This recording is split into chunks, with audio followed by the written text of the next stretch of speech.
Hello, titia chegou, minha gente. Vou fazer aqui hoje um texto do Instituto Ioscas e eu agradeço aqui mais uma vez a Claudinha Vilas Boas que me enviou este texto e que foi publicado. Todos os textos do Ioscas são publicados na própria página dele, né, Instituto Ioscas, no dia 22 de agosto, agora de 2025, e o título deste texto é O Lugar. Vamos lá. Todos precisam encontrar um bom lugar para viver em si mesmo. Só essa frase, né, gente? Eu vou parar aqui um pouco a leitura. Só essa frase, isso aqui é um manual de vida, né? Mas vamos lá, retomando. Todos precisam encontrar um bom lugar para viver em si mesmo. Temos o poder e o direito de escolher esse local.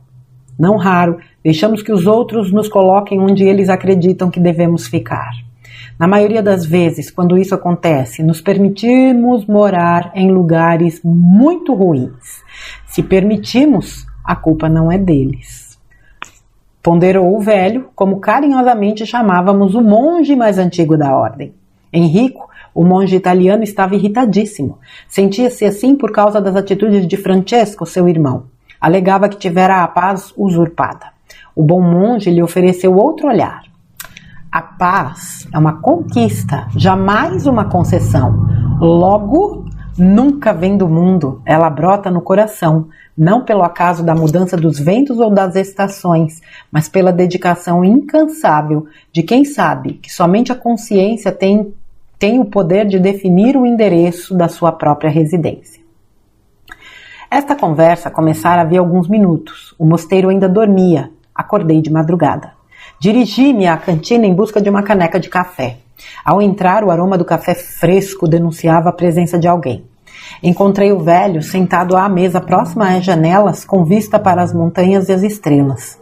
Servi-me de uma caneca e logo após me sentar ao seu lado, ouvimos um toque aflito na campainha. Fui até o portão. Henrico acabara de chegar. Viera dirigindo desde Gênova. A sua fisionomia revelava o transtorno emocional que o acompanhava. Levei-o à presença do bom monge. Foi quando soubemos dos fatos. A história se iniciara 20 anos antes. Henrico era um jovem oficial da Marinha Italiana quando, no comando de uma fragata, impediu que piratas contemporâneos assaltassem um navio de carga pertencente a Zinedine, um importante armador grego. Desse fato surgiu uma sincera amizade entre os dois. Em uma de suas conversas, Henrico manifestara a vontade de mudar de profissão, embora jamais tivesse vontade de abandonar a navegação, sua grande paixão. Desde os fenícios, o comércio marítimo se mostrara um excelente negócio. Vou corrigir a frase, tá? Desde os fenícios, o comércio marítimo se mostrara um excelente negócio. Porém, neste ramo, mesmo para montar uma pequena empresa, era necessário um investimento com o qual, na época, como militar, ele não tinha condições de arcar. O amigo prometeu ajudar. Arrendaria ao italiano uma embarcação de pequeno porte a preço de custo e, mais ainda, transferiria alguns contratos que não mais o interessavam devido ao baixo volume de carga. Quase sem dinheiro, mas com enorme dedicação, além da inestimável ajuda de Zinedine, a empresa se firmou no mercado e aos poucos aumentou o fluxo de mercadoria transportada. Com o crescimento da empresa, precisou de alguém que cuidasse da parte financeira e contábil. Foi quando convidou Francesco, seu irmão, graduado em administração de empresas pela prestigiosa Universidade de Roma, onde lecionava várias matérias. Com inegável talento, não apenas para lidar com os números, mas também para angariar novos clientes face à sua notável inteligência social, Francesco se mostrou uma escolha acertada. Contudo, Enrico desconsiderou possíveis problemas decorrentes da personalidade dominadora do irmão. Acreditava que os elos familiares seriam suficientes para harmonizar conflitos oriundos das inevitáveis diferenças de propósito e temperamento. De início, como os talentos eram complementares, a empresa galgou patamares econômicos a passos largos. Chegaram novos navios e contratos. Do Egeu foi ao Mediterrâneo e atravessou o Gibraltar para ganhar a costa atlântica da África.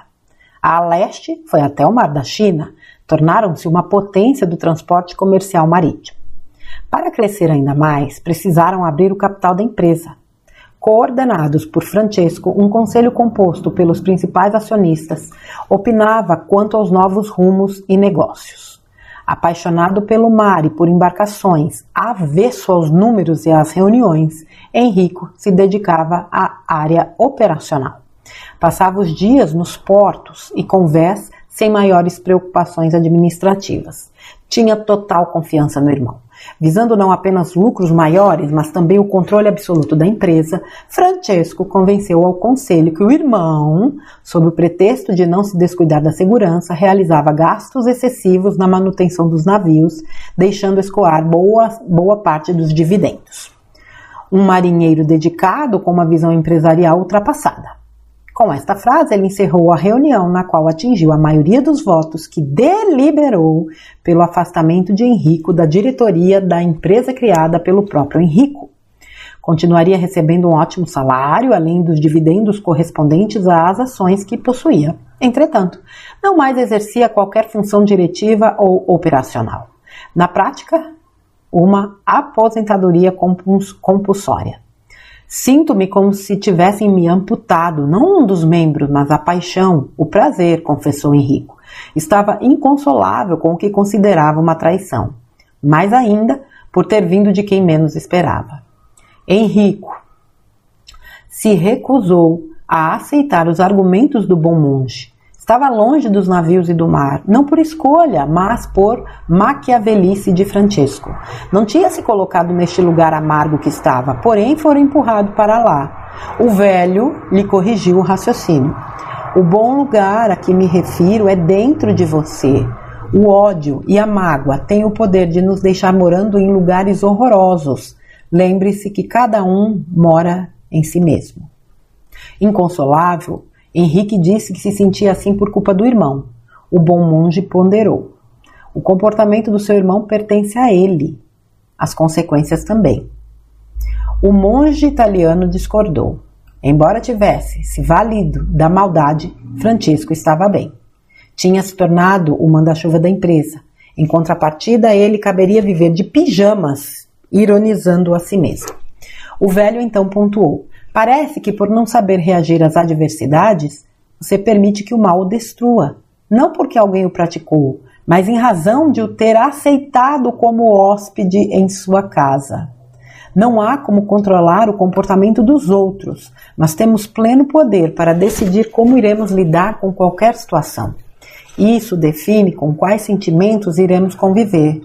Tudo se inicia com a decisão de impedir que o mal praticado por alguém encontre um lugar para morar dentro da gente. Aquelas palavras não faziam sentido para Enrico. O seu sofrimento tinha causa na maldade do irmão, tornou a repetir. Estava irritado porque o velho se recusava a entender algo de absurda obviedade. O bom monge lhe ofereceu um outro olhar. Embora o mal seja de responsabilidade do remetente, o sentimento pertence ao destinatário. O monge italiano disse não ter entendido. O velho explicou. Ninguém jamais plantou nenhum sentimento em ninguém. A semente sempre esteve lá. No entanto, germinará apenas aquelas que cultivarmos, seja o amor ou o ódio. Isso define a beleza ou a decadência do lugar onde vivemos. Henrique disse que era impossível não sentir raiva diante da maldade, do abuso e da traição. O bom monge concordou com o italiano. Você tem razão. Em nós existem todos os sentimentos, os bons e os ruins, sem exceção.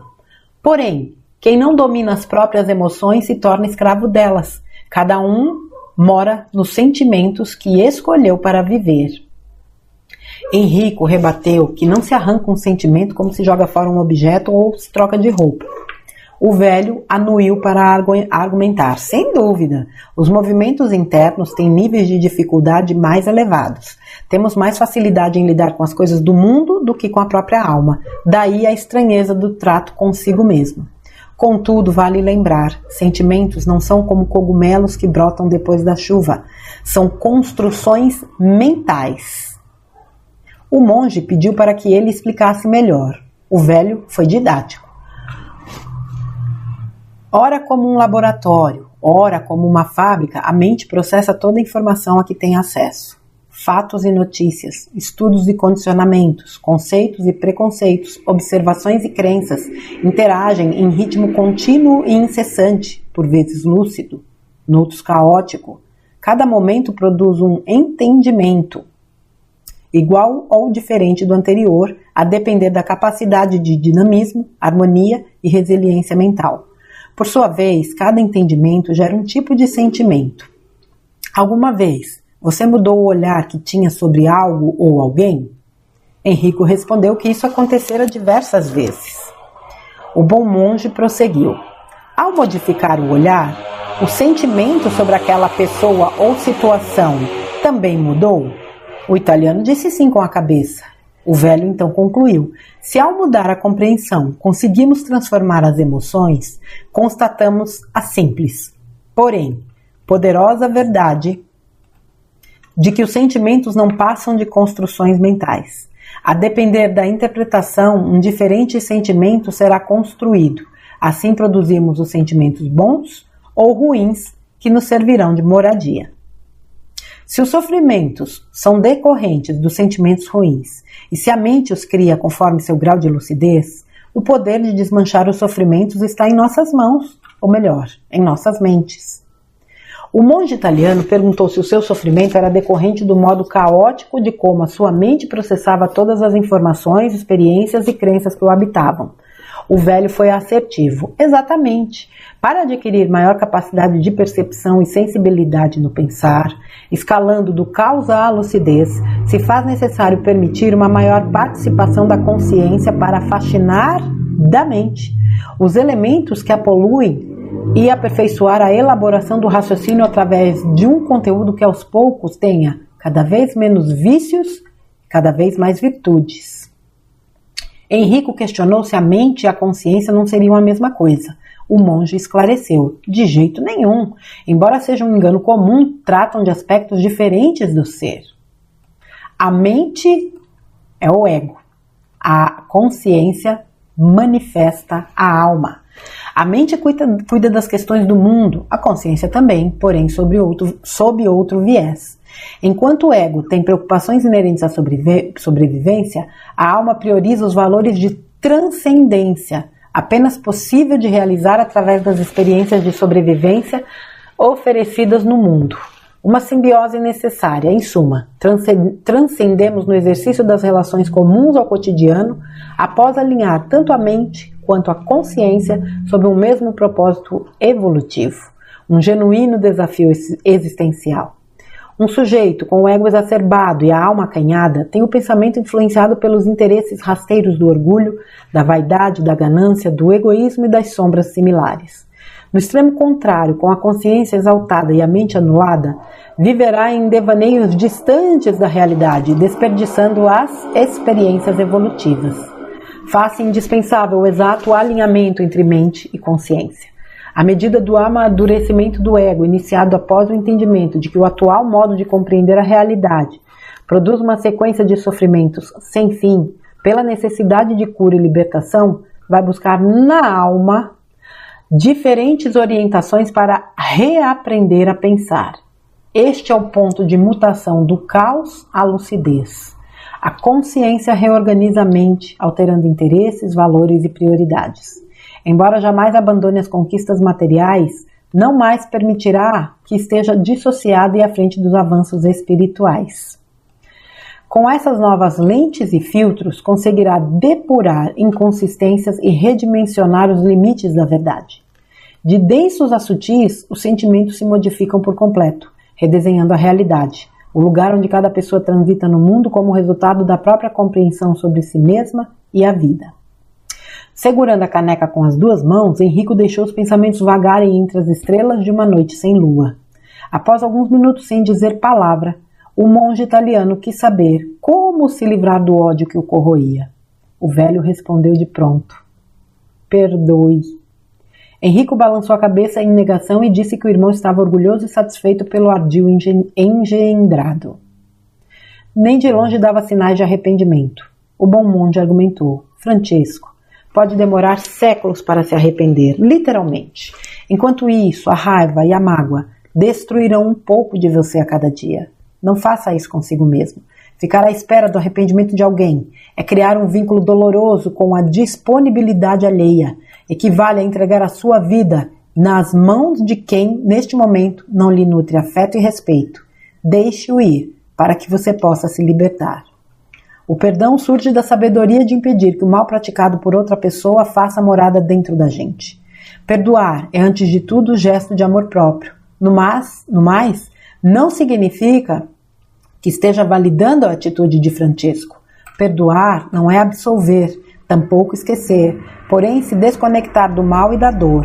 Resignar-se é aceitar o fato consumado, sabendo que nada acontece por acaso. A vida é pedagógica. Todos os envolvidos numa experiência, seja qual for, possuem diferentes lições à disposição. Entenda os desafios que lhe cabem. Há muito o que fazer por si mesmo. Quanto ao seu irmão, enfrentará os percalços condizentes à situação que ele próprio criou. Nada termina aqui ou ali. A cada um será entregue conforme suas obras. Nunca nos parcos desejos vingativos do lesado, mas na medida das necessidades evolutivas de quem se equivocou. O monge italiano indagou como poderia fazer isso na prática. O velho explicou. A vida se tornará uma escola ou uma prisão, a depender de sua reação. Se ficar parado, afogado em ressentimentos, à espera de uma resolução do acaso ou fizer movimentos retributivos, erguerá as paredes que impedirão o mal de ir embora. Assim surgem os cárceres emocionais. Não há lugar pior para morar. Ao decidir seguir em frente, se movendo em prol da renovação e do inusitado, a vida oferecerá os devidos mecanismos de superação e crescimento.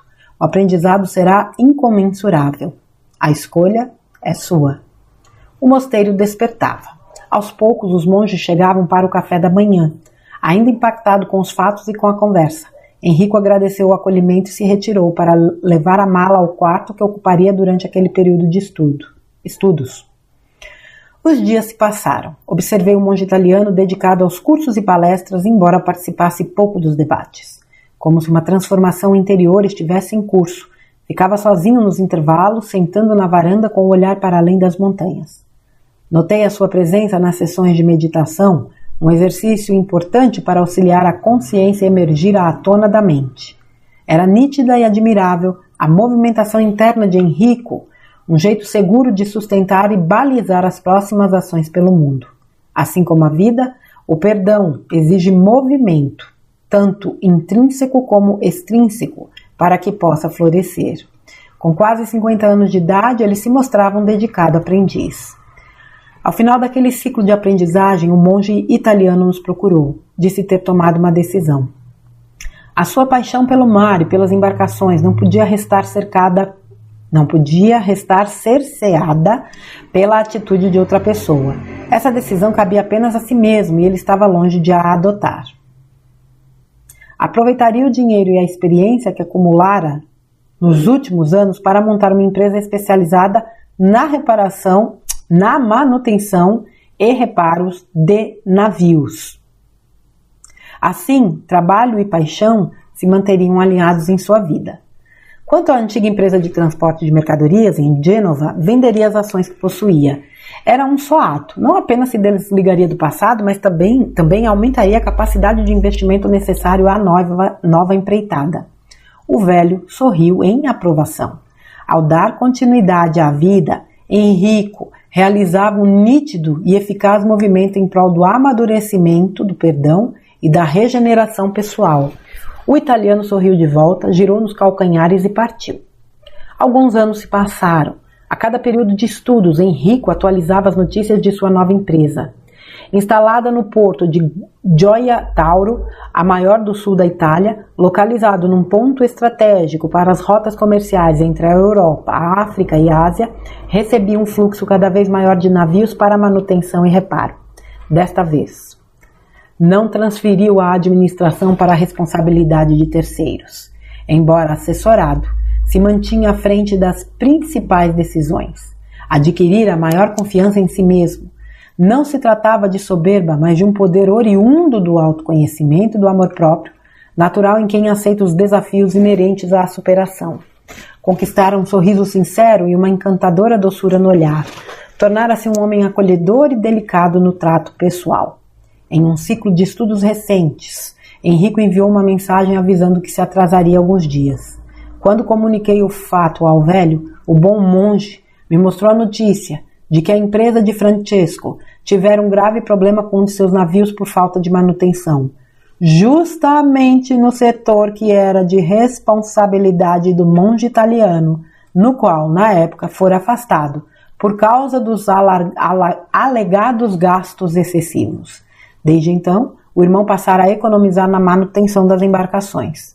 Após o sério incidente, acusado de negligência, Francesco foi afastado sumariamente da direção da empresa em Gênova e, de sobra, se tornara réu em processos cíveis e criminais.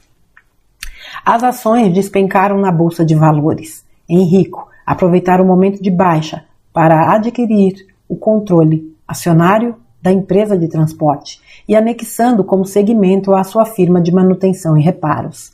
Esta se torna proprietária daquela. Francesco usaria sua credibilidade e experiência no setor para reerguer a empresa que um dia o considerara inapto para trabalhar nela. Ninguém no mercado da navegação tinha dúvida de que ele conseguiria superar mais este desafio. De imediato, as ações começaram a subir. A vida é pedagógica. Lembrei de uma frase dita pelo velho ao monge italiano na madrugada que chegara destruído emocionalmente ao mosteiro. O bom monge ponderou. É pedagógica apenas para quem esteja disposto a encontrar o lado bom de todas as situações e queira descobrir o mestre oculto por trás das dificuldades. Do contrário, seguirá morando nos endereços do ódio, do medo, da inércia ou da culpa. São péssimos lugares para se viver. Por uma necessidade de encontrar um bom lugar para viver, Henrico precisou se desligar do passado. Após ter feito o exato movimento em prol da própria evolução, a vida permitiu que se reconciliasse com sua história. E isso só lhe foi permitido porque não desejou se vingar do irmão. A vida não erra, nem é injusta. Costumeiramente perdidos e desorientados somos nós, que insistimos em seguir na contramão da verdade, nunca oferecida na superfície do olhar, mas disponível na profundidade da vida. O velho ressaltou o mérito de Henrico. Apesar do duro golpe, ele não permitiu que o comportamento dos outros furtasse o que de mais valioso possuía: a autoestima, o caráter e a alegria de viver. Todo o poder está na mente. O grande equívoco é acreditar que a mente lida apenas com as ideias, sendo alheias às emoções. Os sentimentos revelam como a mente elabora cada experiência. É a reação interna ao estímulo externo. Se o sentimento é ruim, a situação carece de melhor compreensão. Ao dominar este processo, Henrico encontrou um bom lugar para morar em si mesmo, definitivamente. Ioscas. Olha, esse texto fala de perdão, mas é muito mais do que perdão, né? Aqui é um texto que fala de uma palavra que ele usou aqui, né? Amor próprio. Eu nunca tinha feito essa associação. O quanto o perdão está associado ao amor próprio. Veja, se a gente for encarar as coisas pela ótica da lei do reequilíbrio, ninguém passa o que não tem que passar. Então, muito provavelmente, o Francesco foi uma ferramenta importante na vida do Henrico para que ele elaborasse, desenvolvesse, né, virtudes, talvez até para equilibrar situações. A grande questão é que, ao ouvir, né, ao ler essa história de um irmão que foi traído pelo outro, e diante de todas essas questões, ele conseguir fazer dessa situação difícil um trampolim para outra muito melhor, nos traz um grande ensinamento. Veja, ele poderia ter ficado remoendo, ele poderia ter entrado na justiça, ele poderia ter ido por um caminho que poderia ter trazido a ele até um resultado financeiro positivo. Não sei se traria paz. É o famoso quer ter paz ou ter razão, né? Que a gente ouve tanto. No primeiro momento ele confiou cegamente no irmão e tomou um golpe, aí uma rasteira, né? Então existem aqui várias lições. Às vezes, por confiar muito, a gente não questiona. E por não ter dentro de nós a capacidade de trair, de mentir, de enganar, a gente acha que todo mundo é assim. Não é. Então muitas vezes a vida pede postura. Orai e vigiai, né? Aliás, vigiai e orai. Mantenha os olhos abertos. Esteja atento. Não terceirize demais. Não é nem não terceirize. Terceirize, mas não abra mão de tudo. Né? Essa questão de não, eu diria, se posicionar, né, mostrando qual é o seu lugar, isso dá brecha para as pessoas invadirem. Foi o que aconteceu com ele. Quando ele optou por só cuidar da parte operacional, porque confiava muito no irmão, tomou uma rasteira. Agora, cá entre nós, né? Esse texto também nos mostra o quanto a lei da atração é certeira, né? Vejam que o Francesco, né, passou a perna no irmão, alegando que o irmão gastava demais com manutenção. Eis que ele enfrenta um problema seríssimo, inclusive um processo, ou alguns processos, justamente em virtude de uma manutenção que não era realizada da forma adequada. E a empresa volta para as mãos, né, do Henrico. Isso é na vida. E hoje em dia, esta lei da atração, ela opera, eu diria assim, numa velocidade jamais assistida. Não adianta a gente tentar estruturar a nossa felicidade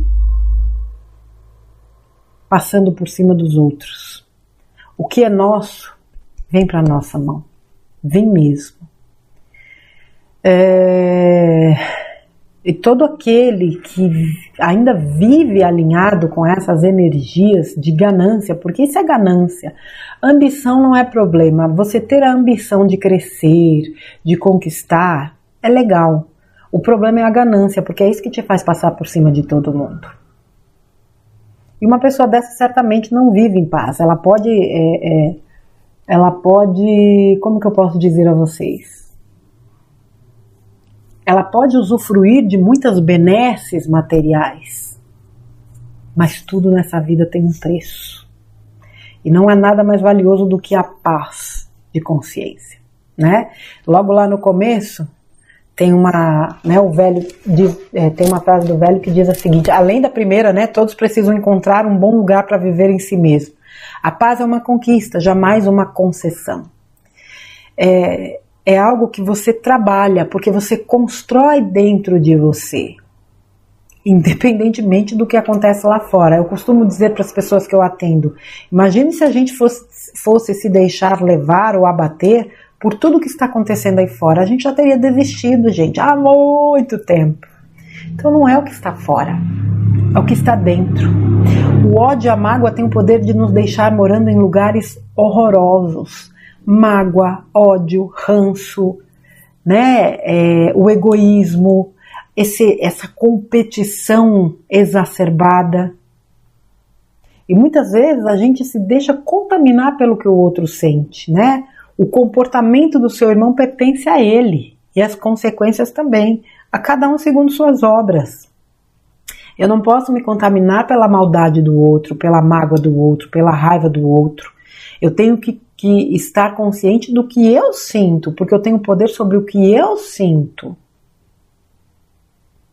Muitas vezes a gente é colocado em situações, né, de desafios, onde parece que estão confrontando as nossas forças. Eu acho que o que a gente precisa entender vale a pena me desgastar para provar ao outro o que eu não preciso provar para ninguém? Porque aí é o ego que está falando, né? Tem uma frase aqui, deixa eu ver se eu acho. Temos o poder e o direito de escolher esse local, né? Aquela primeira frase, lá no comecinho, todos precisam encontrar um bom lugar para viver em si mesmos. Temos o poder e o direito de escolher esse local. Não raro, deixamos que os outros nos coloquem onde eles acreditam que devemos ficar. Aí é pau, viu? É aquilo que eu falo. Como é importante a gente entender o que somos. E não aquilo que os outros nos dizem que somos. Como é importante a gente ter consciência do local que nós queremos estar e não onde as pessoas querem que estejamos.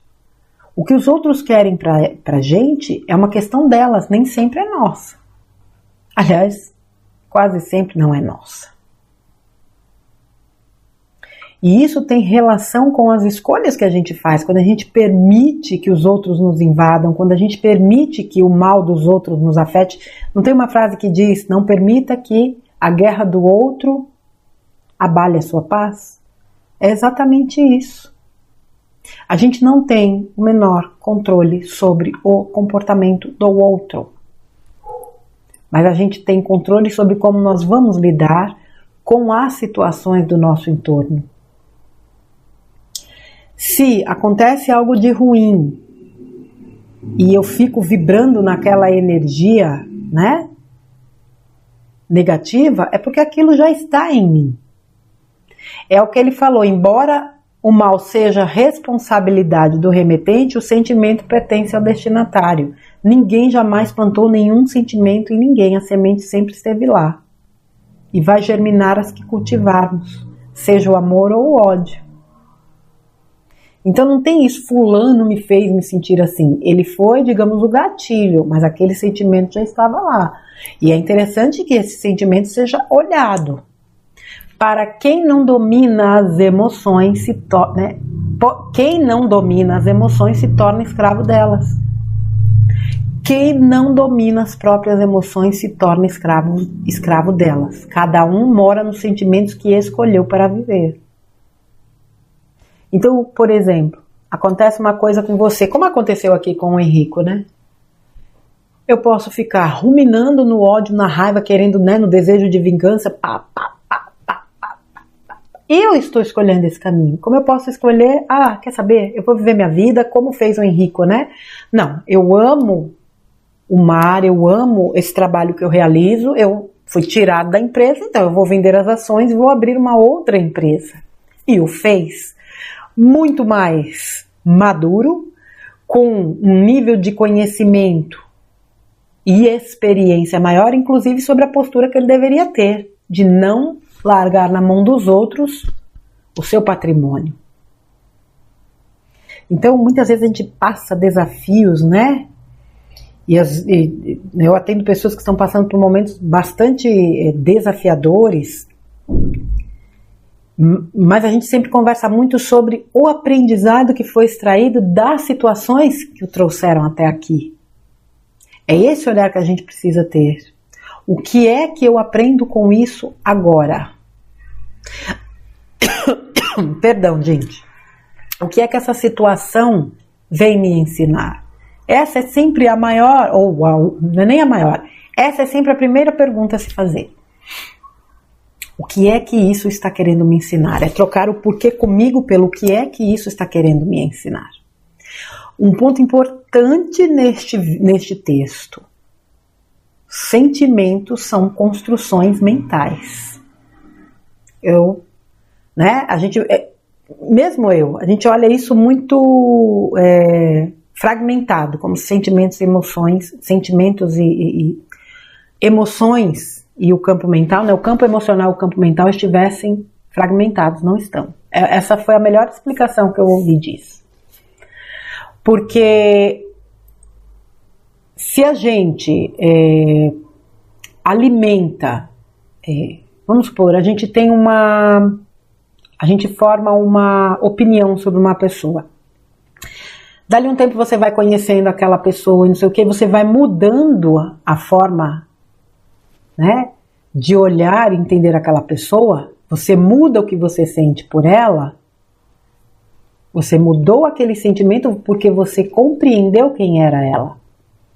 Por exemplo, às vezes você olha para uma pessoa e fala, nossa, fulano é tão metida besta, e você nem conhece. Aí você vai trabalhar com aquela pessoa e com o tempo você percebe que ela não é metida besta, muito pelo contrário, é uma pessoa super colaborativa, super acolhedora, gente boa demais da conta. Você vai mudando, fala, pô, fulano é gente fina. Por quê? Porque você conheceu, porque você compreendeu que aquela pessoa não é aquilo que você julgou no primeiro momento. Então, ao depender da interpretação que você faz, diferente sentimento será construído. Muito interessante isso e muito, né, factível. Foi a pergunta que ele fez aí, que o monge fez ao Henrico, né? Alguma vez você mudou o olhar que tinha sobre algo ou alguém? E ao modificar o olhar, o sentimento né, sobre aquela pessoa mudou? Sim. Se os sofrimentos, né, aí entra essa questão dos sentimentos, né, das alegrias, da dor. Então, se os sofrimentos são decorrentes dos sentimentos ruins, e se a mente os cria conforme o seu grau de lucidez, o poder de desmanchar os sofrimentos está em nossas mãos. Ou melhor, em nossas mentes. Eu sempre falo, a mente precisa trabalhar para a alma e não o contrário. Porque quando a mente toma frente, você cai muito nessa coisa do racional, do querer ter sempre razão. Você se torna um escravo, eu diria, de um padrão mental que muitas vezes pode estar também equivocado.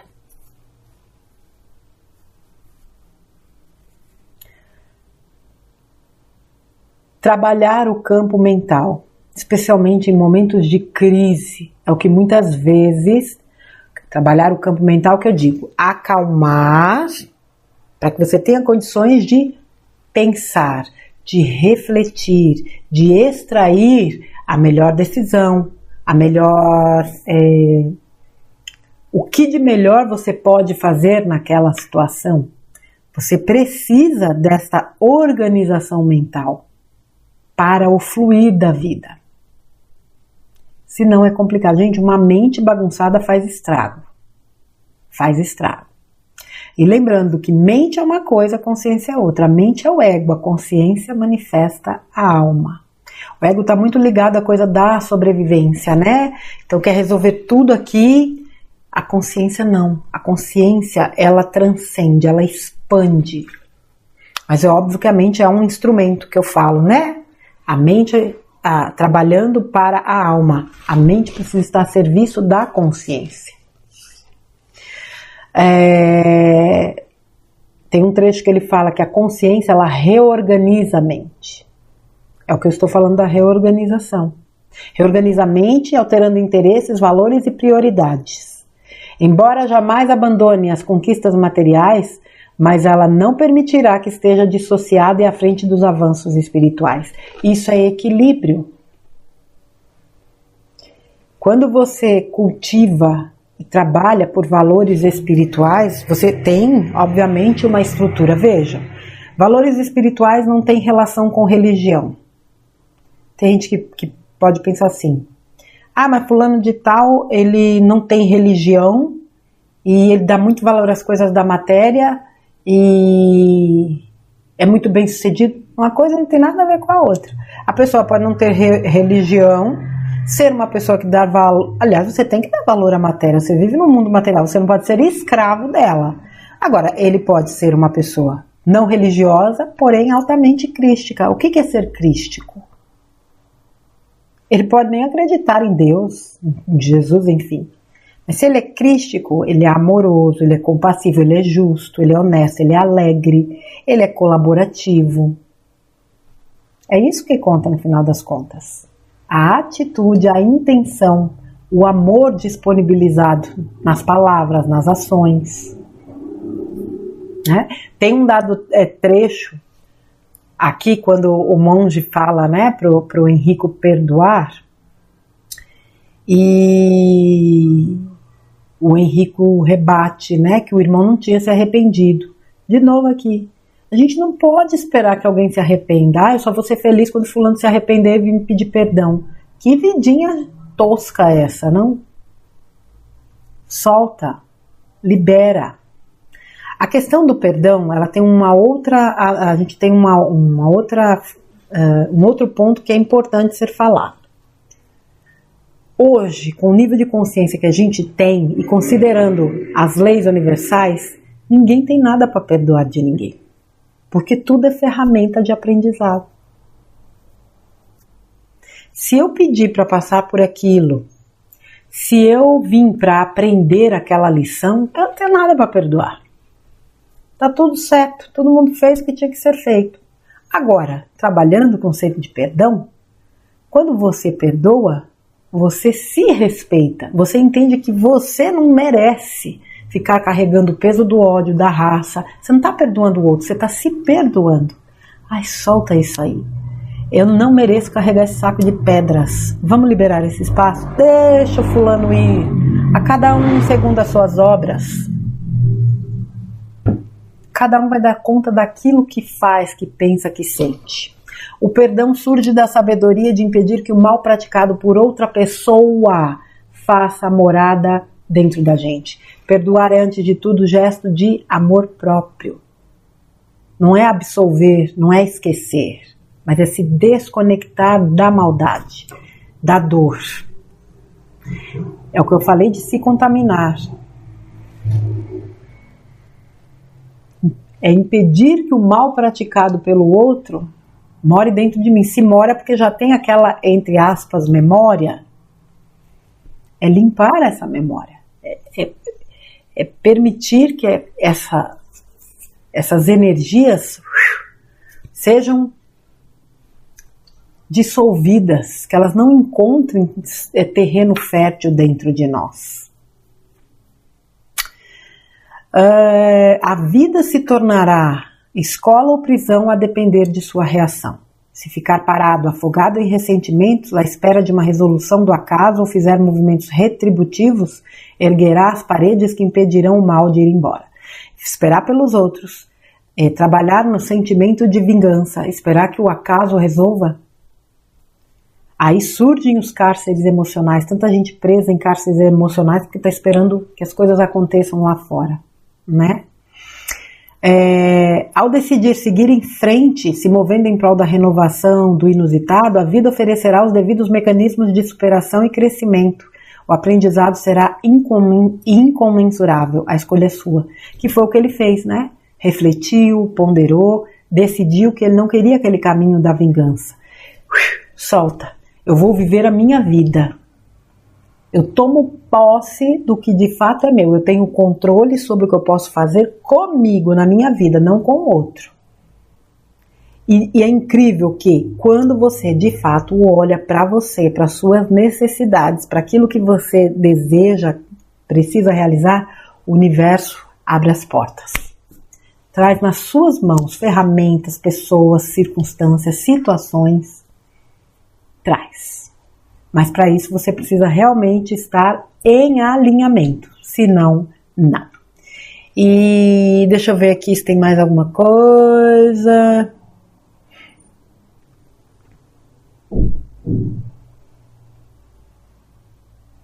A questão, né? Aqui mais para finalizar aqui, já tem 40 e poucos minutos, né?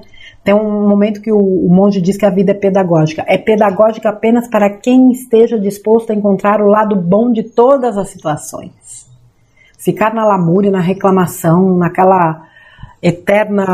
naquele eterno vitimismo, não, a vida não tem nada a ensinar nesse sentido. Aliás, tem a ensinar, mas a pessoa não está afim de aprender.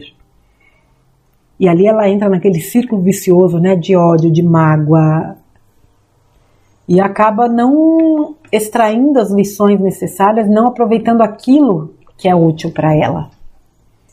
Então, como é importante, quando a gente pergunta, a gente tem que estar disposto a receber a resposta que chega. Eu sempre costumo dizer, né?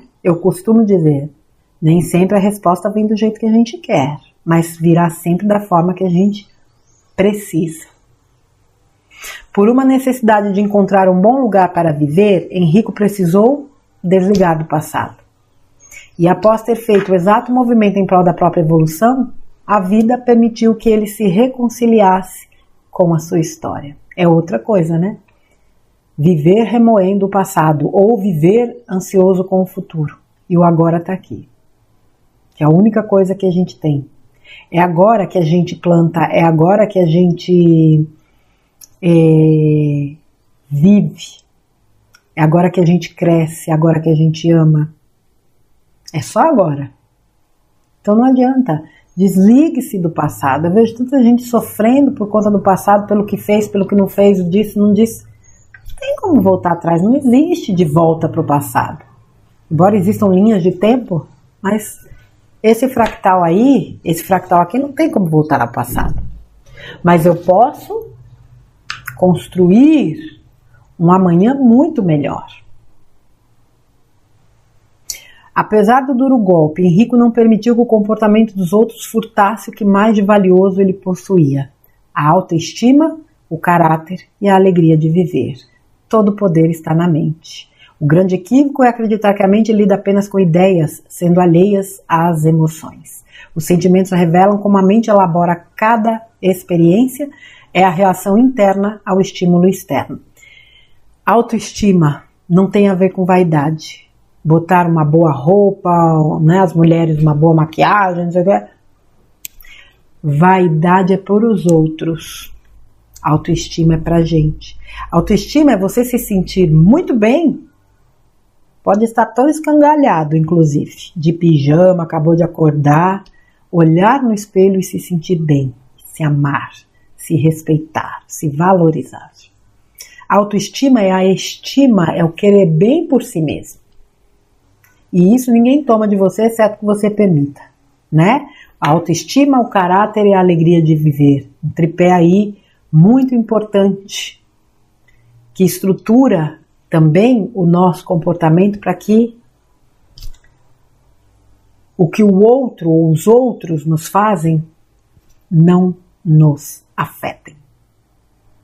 Se o sentimento é ruim, a situação carece de melhor compreensão. E ao dominar esse processo, Henrico encontrou um bom lugar para morar em si mesmo, definitivamente. Uma situação de crise, né? Que envolvia, lógico, a questão familiar, a questão financeira e outros aspectos. Apesar da revolta inicial, o que é absolutamente normal diante de um golpe, mas depois ele colocou em prática anos e anos de estudo. Por isso que eu falo, não adianta só conhecimento, é muito bonito, mas não vale de nada se você não coloca em prática, e geralmente a prática vem por momentos de grandes desafios, e foi o que aconteceu com o Henrico, né, quando recebeu o golpe do irmão e, superado, né, o golpe inicial, resolveu soltar aquelas energias, até porque quando a gente fica preso numa situação que nos fere, a gente alimenta cada vez mais aquela ferida. Para cicatrizar, a gente precisa passar o remedinho e deixar que ela, né, o tempo faça o processo de cicatrização. Se você fica lá toda hora remexendo, aquilo não melhora nunca. Então é muito melhor você cortar. Aqui tem uma lição de corte importante também. Ele perdoou, não quis, né, nenhum tipo de... Mas ele fez um corte. Quando ele vendeu as ações da empresa, ele cortou. Naquele primeiro momento. E tem muita gente que tem medo de botar ponto final em certas relações. Porque tem medo de ficar só, porque tem medo que não sei o quê, porque o tempo já passou para mim, não. O tempo está passando, o que não significa que você tenha que viver a sua vida amarrada numa coisa que te faz mal. Ninguém nasceu para isso. Uma vez eu ouvi assim de uma amiga, não, eu preciso ficar com esse marido porque eu já sei que ele é meu karma e eu quero esgotar esse karma nessa vida. Você acha que vai esgotar karma desse jeito? Claro que não. Porque você não está com ele resgatando um karma. Esse sentimento de estar para resgatar não resgata. Porque a única coisa que resgata é o amor. Então, essa coisa de muitas vezes o medo de dar um corte, pode ser uma relação afetiva, uma sociedade, uma amizade que já não é amizade, pode ser qualquer tipo de situação. Uma situação, por exemplo, de um emprego, né, uma vida numa cidade onde você já não quer mais ficar. A sua alma já está gritando por socorro E muitas vezes você tem medo de fazer o movimento que precisa. A escolha é de cada um. As consequências virão através dessas escolhas. E encontrar esse lugar dentro da gente, esse lugar bonito dentro da gente, só cabe a cada um de nós. Certo, minha gente? Fica aí então, Instituto Ioscas, texto, o lugar do dia, deixa eu voltar lá, 22/8/2025, vocês vão ter aqui na descrição o link desse texto, lembrando que o Instituto Ioscas também tem um canal no YouTube, que fica também aqui na descrição, tá bom, minha gente? Claudinha, meu amor, gratidão pelo texto, minha linda. Eu preciso trazer um texto do Canção Estrelada, meu preferido, coisa além desse xamã. Eu vou procurar para vocês. Pra gente, né? Porque eu também aprendo com esses textos. Tá bom, crianças? Fiquem com Deus, um beijo grande, a gente se vê no próximo conteúdo. Um cheiro.